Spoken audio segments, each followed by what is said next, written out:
Assalamualaikum warahmatullahi wabarakatuh. Saya Natasha Desti Fitriani, NIM 67, akan mempresentasikan perkembangan peserta didik, yaitu tentang perkembangan fisik anak sekolah dasar.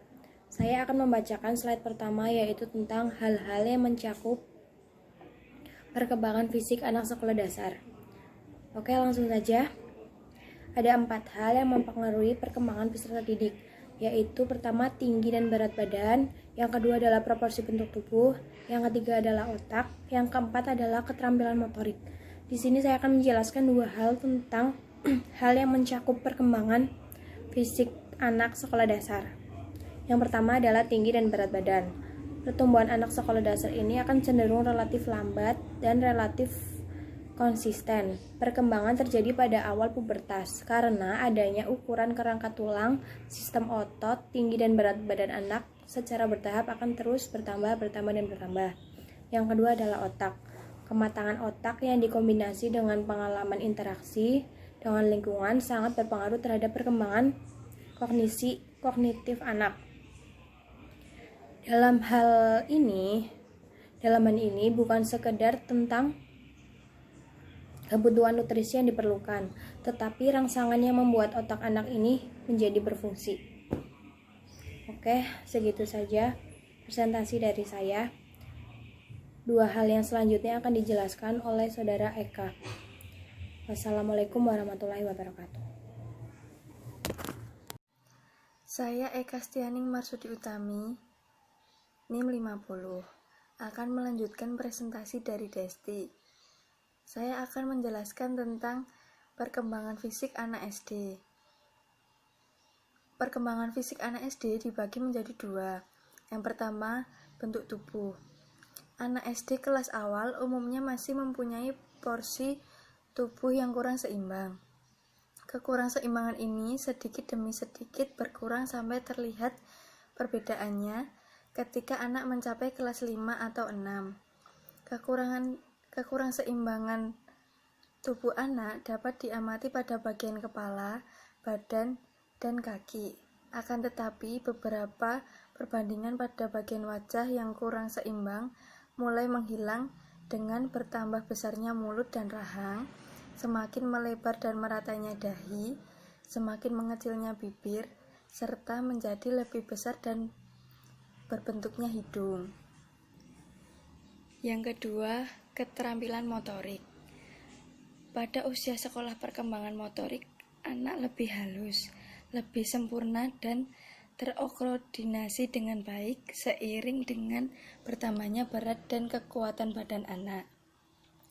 Untuk memperhalus keterampilan motorik mereka, anak-anak terus melakukan berbagai aktivitas fisik yang kadang-kadang dalam bentuk permainan yang informal, permainan yang diatur sendiri oleh anak. Anak usia sekolah mengembangkan kemampuan untuk melakukan game dengan peraturan, sebab mereka sudah dapat memahami dan menaati aturan dari suatu permainan.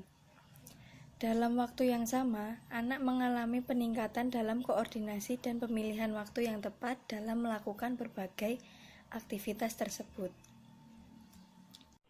Assalamualaikum warahmatullahi wabarakatuh. Saya Dinda Putri, NIM 79, akan melanjutkan presentasi dari Saudari Eka. Fase usia sekolah membutuhkan asupan makanan yang bergizi untuk menunjang masa pertumbuhan dan perkembangannya. Karena anak sekolah lebih banyak melakukan aktivitas fisik seperti bermain, berolahraga, atau membantu orang tuanya. Kebutuhan nutrisi anak SD: 1 air, 2 protein, 3 lemak, 4 vitamin, 5 mineral, dan yang keenam karbohidrat. 1. Air. Air berperan penting dalam kehidupan, bahkan semua sistem organ bergantung pada darah, enzim, hormon, cairan plasma, serta cairan sel. Selain itu, air mempunyai peran dalam proses pelarutan, pencernaan, penyerapan zat gizi, pembuangan sisa, serta pengatur keseimbangan mineral, elektrolit, asam basa, dan suhu tubuh. 2. Protein. Protein adalah zat makanan berupa asam-asam amino yang berfungsi sebagai pembangun dan pengatur bagi tubuh. 3. Lemak. Lemak memiliki fungsi untuk menyediakan energi jangka panjang, memberikan rasa kenyang setelah makan, membentuk otak dan sistem syaraf. 4. Vitamin. Suatu zat senyawa kompleks yang sangat dibutuhkan oleh tubuh kita yang berfungsi untuk membantu pengatur atau proses kegiatan tubuh. 5. Mineral. Mineral membantu tubuh kita mencernakan makanan, menyerap nutrien, dan menjaga keseimbangan pH lebih alkali daripada asam. Dan yang keenam, karbohidrat. Karbohidrat adalah sumber energi utama tubuh. Bisa disebut karbohidrat karena pada tingkat kimia mereka mengandung karbo, hidrogen, dan oksigen. Sekian presentasi dari saya. Kurang lebihnya mohon maaf. Wassalamualaikum warahmatullahi wabarakatuh. Assalamualaikum warahmatullahi wabarakatuh. Nama saya Ida Nur Hasanah, saya NIM 80. Saya di sini ingin mempresentasikan tentang penerapan perkembangan fisik anak SD dalam pembelajaran. Yang pertama, perilaku makan anak SD. Sarapan pagi bagi anak usia sekolah dasar sangatlah penting, karena waktu sekolah adalah penuh aktivitas yang membutuhkan energi dan kalori yang cukup besar. Anak sekolah dasar biasanya makan ketika mereka memiliki waktu luang di antara aktivitas mereka. Makanan siap saji yang bergizi. Yang kedua, perilaku makan negatif anak SD. Yang pertama, lama dan berantakan. Yang kedua, aktivitas makanannya pun jadi sangat lama. Yang ketiga, mogok makan. Yang keempat, tak mau duduk. Yang kelima, mengemut makanan. Yang keenam, tidak diajarkan bagaimana cara mengunyah yang benar. Sekian presentasi dari saya. Assalamualaikum warahmatullahi wabarakatuh. Assalamualaikum warahmatullahi wabarakatuh. Perkenalkan, nama saya Raditya Arga Pramdia Sakti. Saya dari kelompok 1. NIM saya A510190073. Saya akan melanjutkan presentasi dari Ida. Saya akan menjelaskan tentang perubahan perilaku makan anak usia sekolah dasar. Dalam hal ini, saya akan memaparkan beberapa hal yang perlu diperhatikan orang tua atau siapapun dalam mengawasi pola makan anak.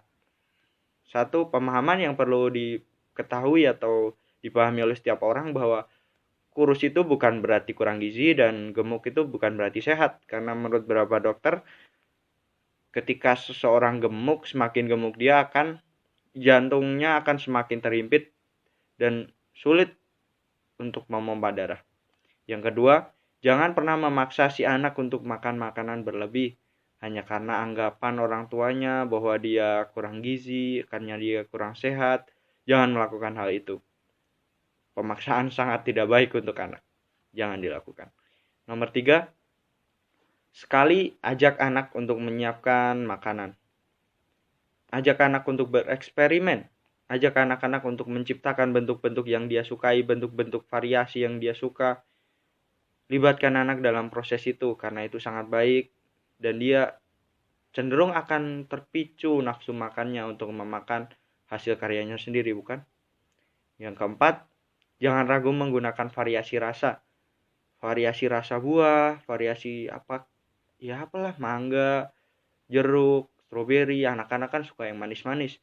Jadi dia akan lebih tertarik untuk makan makanan yang bervariasi. Anak-anak juga menyukai hal yang cenderung berbeda, bukan? Seperti dalam hal bentuk, dalam hal apapun anak-anak menyukai sesuatu yang berbeda.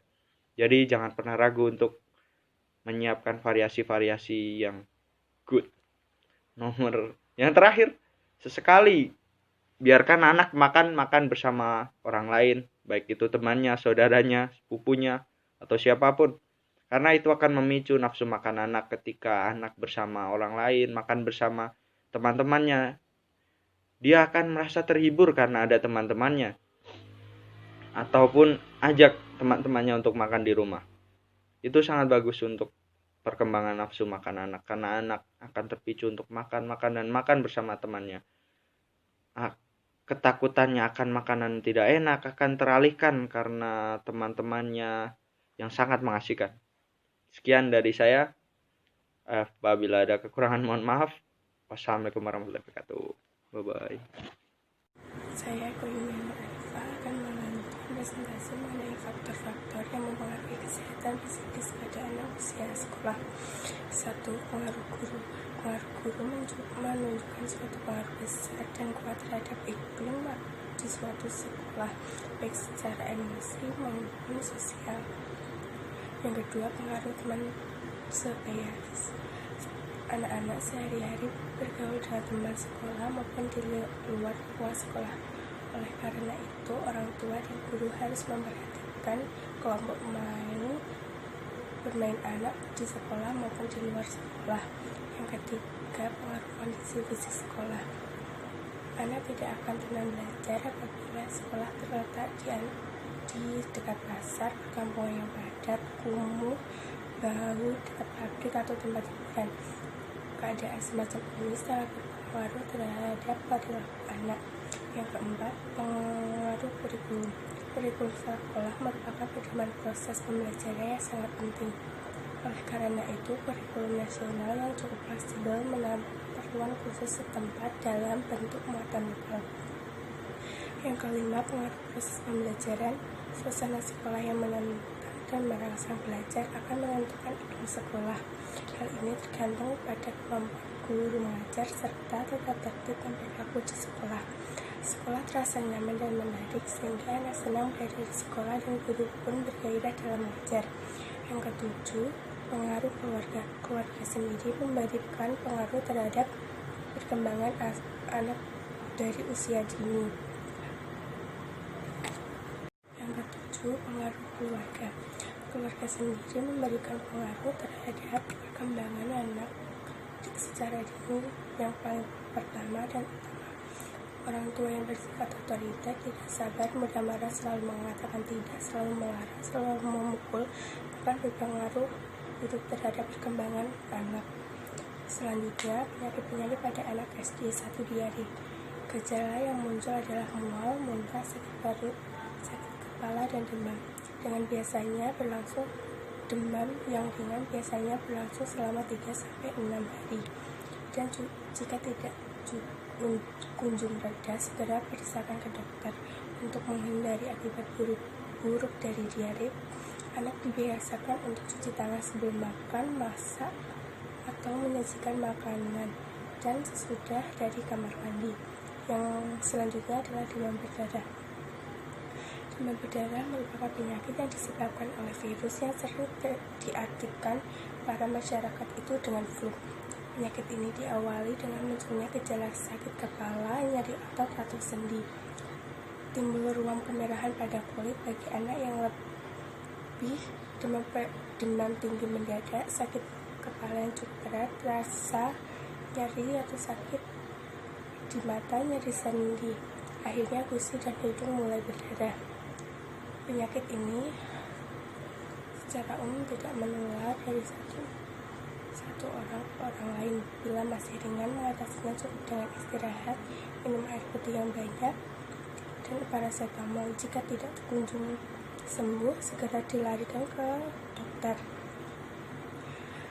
Dan anak diajarkan untuk menjaga kebersihan sehingga penyakit demam berdarah tidak akan muncul kembali. Yang ketiga yaitu demam. Demam adalah salah satu gangguan kesehatan yang kerap diderita oleh anak. Ini biasanya jadi lantaran baru di musim pancaroba. Inilah anak-anak yang dikubur serangan berbagai kuman secara besar-besaran, melainkan gejala bahwa tubuh tengah membangun pertahanan melawan infeksi. Lebih tepatnya, demam bisa merupakan gejala aneka penyakit mulai infeksi ringan maupun yang serius. Selanjutnya, penyakit saluran pernafasan. Salah satu penyakit anak di musim pancaroba ini yang didahului demam adalah penyakit pada sistem pernafasan. Gejala awal penyakit saluran pernafasan seperti batuk yang disertai sesak nafas. Bisa juga berupa batuk yang disertai bersin-bersin, peningkatan suhu tubuh.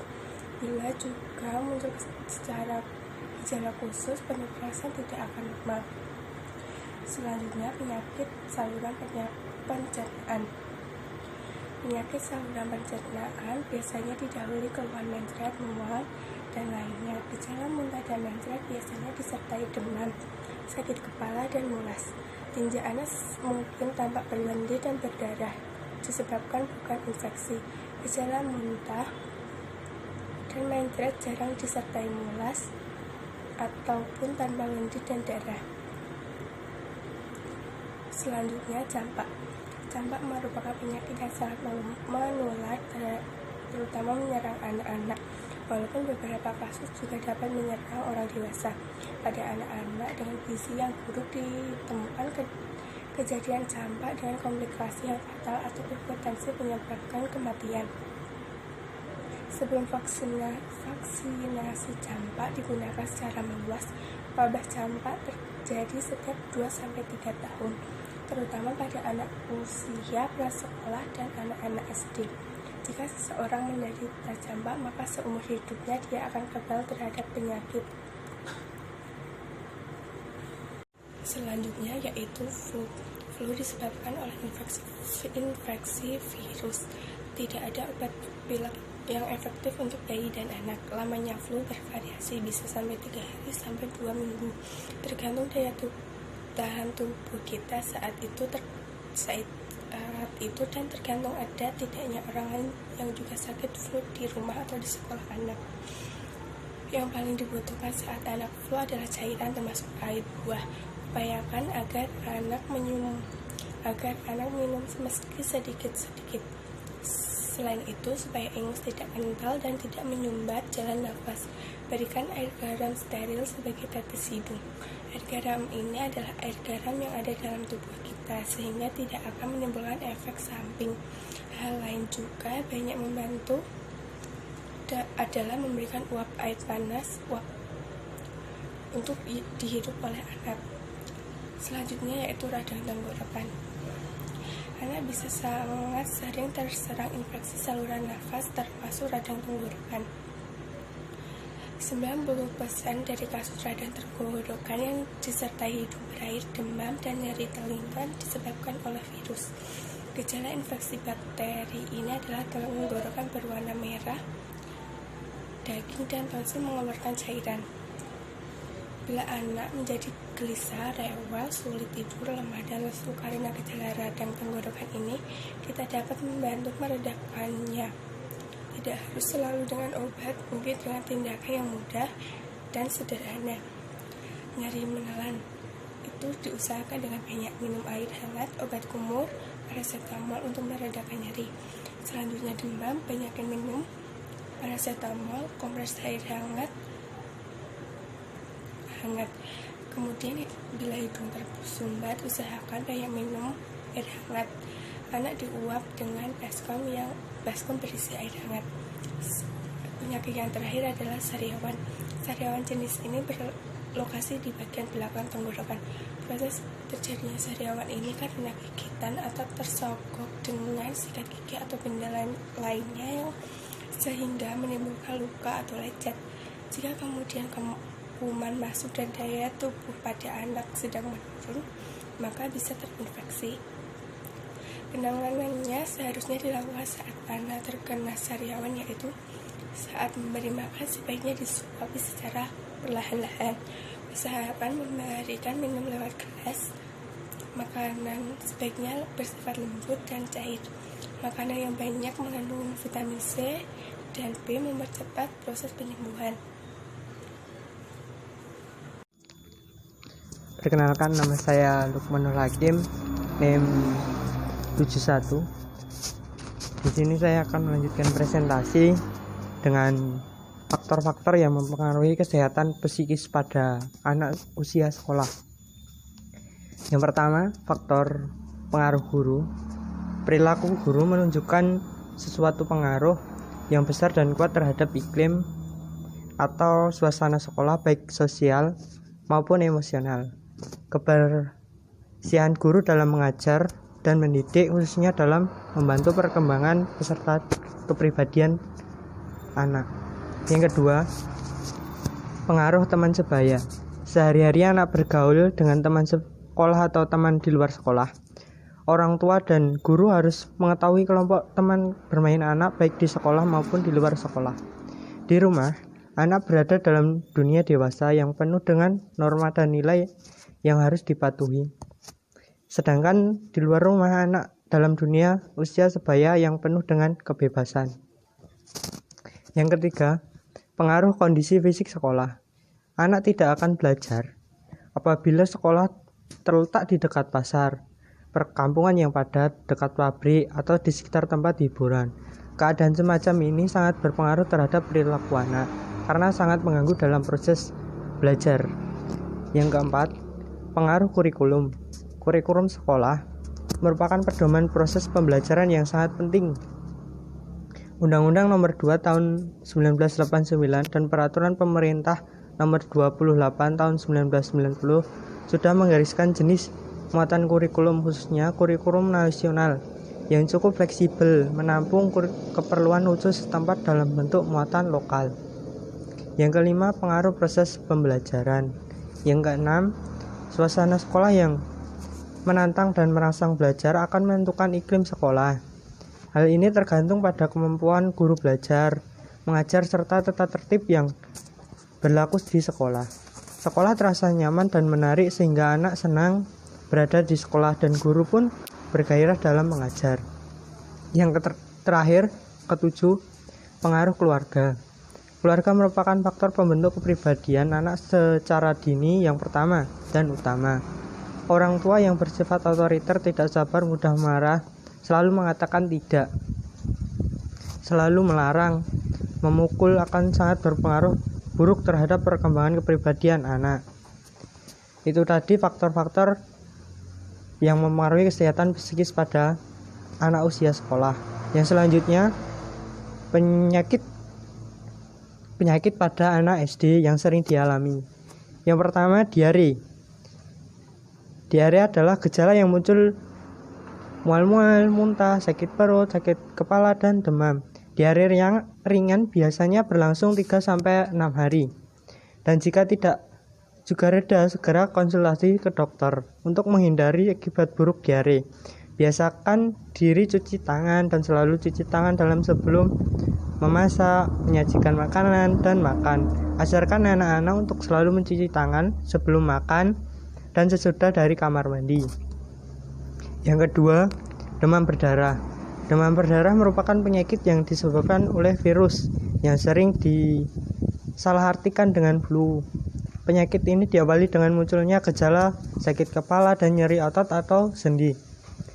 Timbul ruman, kemeraman pada kulit, kemerahan pada kulit. Bagi anak yang lebih tua, demam tinggi mendadak, sakit kepala yang cukup berat, rasa nyeri atau sakit di mata, nyeri sendi dan otot, serta ruam di kulit. Akhirnya, gusi dan hidung mulai berdarah. Penyakit ini biasanya tidak menular dari satu orang ke orang lain.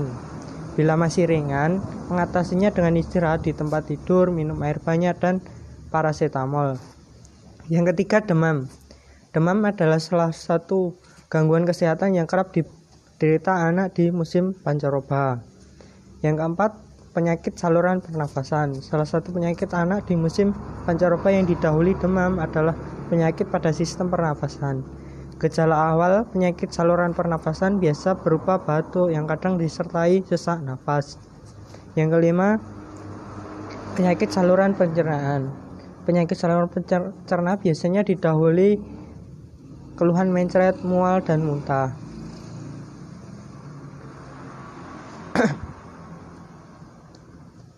Yang keenam, campak. Campak merupakan penyakit yang sangat menular, terutama menyerang pada anak, walaupun pada beberapa kasus juga dapat menyerang orang dewasa. Pada anak-anak dengan keadaan gizi buruk ditemukan kejadian campak dengan komplikasi yang fatal atau berpotensi menyebabkan kematian. Yang ketujuh, batuk rajam. Penyakit batuk rajam atau juga dikenal sebagai pertusis atau dalam bahasa Inggris whooping cough adalah suatu penyakit menular. Gejalanya biasanya dimulai dengan gejala ispa ringan seperti batuk, bersin, dan cairan hidung keluar terus-menerus. Yang ke-8, flu. Flu disebabkan oleh infeksi virus. tidak ada obat pilek yang efektif untuk bayi dan anak. Yang ke-9, radang tenggorokan. Anak bisa sangat sering terserang infeksi saluran napas atas termasuk radang tenggorokan, dan ternyata sekitar 90% dari kasus radang tenggorokan yang disertai hidung berair, demam, dan nyeri di telinga disebabkan oleh virus. Yang ke-10, sariawan. Sariawan jelas ini berlokasi di bagian belakang tenggorokan. Proses terjadinya sariawan aptosa adalah karena gigitan atau tersodok sikat gigi sehingga menimbulkan luka atau lecet. Nah, di atas itu adalah penyakit yang sering dialami oleh anak. Kita misalkan nanti sebagai guru selalu mengajarkan anak untuk cuci tangan sebelum makan dan bersih-bersih. Terima kasih. Mungkin itu aja. Assalamualaikum warahmatullahi wabarakatuh. Assalamualaikum warahmatullahi wabarakatuh. Saya Ega Syafira Pratiwi, NIM A50119046. Di sini saya akan melanjutkan presentasi dari Lukman. Saya akan membacakan data perkembangan fisik anak usia sekolah dasar kelas 1 hingga kelas 6. Kelas 1, nama Aji Lutfi Al-Hakim, tinggi badan 120 cm, berat badan 21 kg. Kelas 2, nama Nasyila Putri Trianka, tinggi badan 125 cm, berat badan 26 kg. Kelas 3, Hilmi Rasyidan, tinggi badan 136 cm, berat badan 28 kg. Kelas 4, nama Muhammad Hanif, tinggi badan 132 cm, berat badan 38 kg. Kelas 5, nama Anissa Isnaini Nur Hidayah, tinggi badan 154 cm, berat badan 33 kg. Dan kelas 6, Eriesta Dwi Adinata, tinggi badan 147 cm, dan berat badan 53 kg. Assalamualaikum warahmatullahi wabarakatuh. Perkenalkan, nama saya Latifah Tiara Melani, NIM A5101-978. Di sini saya akan menyampaikan sebuah kesimpulan. Perkembangan peserta didik dipengaruhi oleh kondisi-kondisi seperti pengaruh keluarga, pengaruh gangguan emosional, pengaruh stimulus lingkungan. Perkembangan fisik peserta didik akan mempengaruhi proses belajar seorang peserta didik, sehingga penting bagi seorang pendidik untuk mengetahui karakteristik serta perkembangan fisik peserta didik.